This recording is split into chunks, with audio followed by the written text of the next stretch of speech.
This is Angela. To be entirely honest, I did not know who the hell this hero was prior to their announcement as being playable, though I'm sure most of the community wasn't complaining about her inclusion since, well, you know.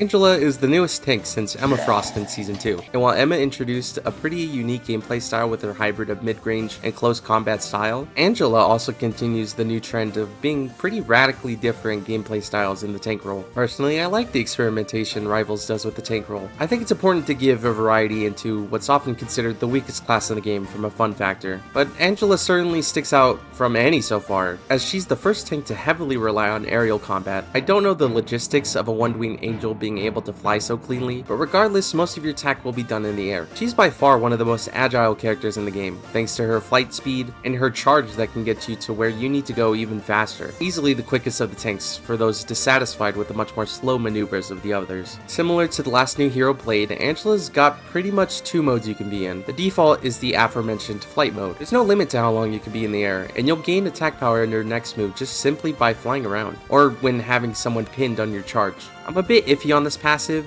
On the one hand, it does encourage you to stay in flight mode more, but on the other, it doesn't really feel that much more impactful when you do have the attack buff. Angela is surprisingly not that strong, or at the very least it feels like that to me since the attack boost is only on the first strike. You'll do clumps of damage with your spear, but most of the time it feels like barely enough to get the kill before the enemy gets healed or something. However, upon slamming it to the ground with Divine Judgment, her second stance switches out her spears for axes. Honestly, I prefer this mode, since sometimes I feel like the spear is hard to hit with the weird draw distance, but with the axes, you obviously gotta be close enough to hit your opponent, and it feels much more satisfying personally. Not to mention you lunge forward at the end of your attack swinging combo, meaning it's unlikely enemies will escape from your attack. Her ultimate sees her throwing a spear into an arena. Any enemies caught in the zone will be trapped there temporarily, and you can follow up by leaping into the zone, dealing some extra damage. The attack itself isn't gonna get you much kills, but it works well comboing with other ults like Thor's or Jeff's. Angela is quite the odd tank for me. I think it has to do with the fact that she definitely works better as a support tank as opposed to a main one.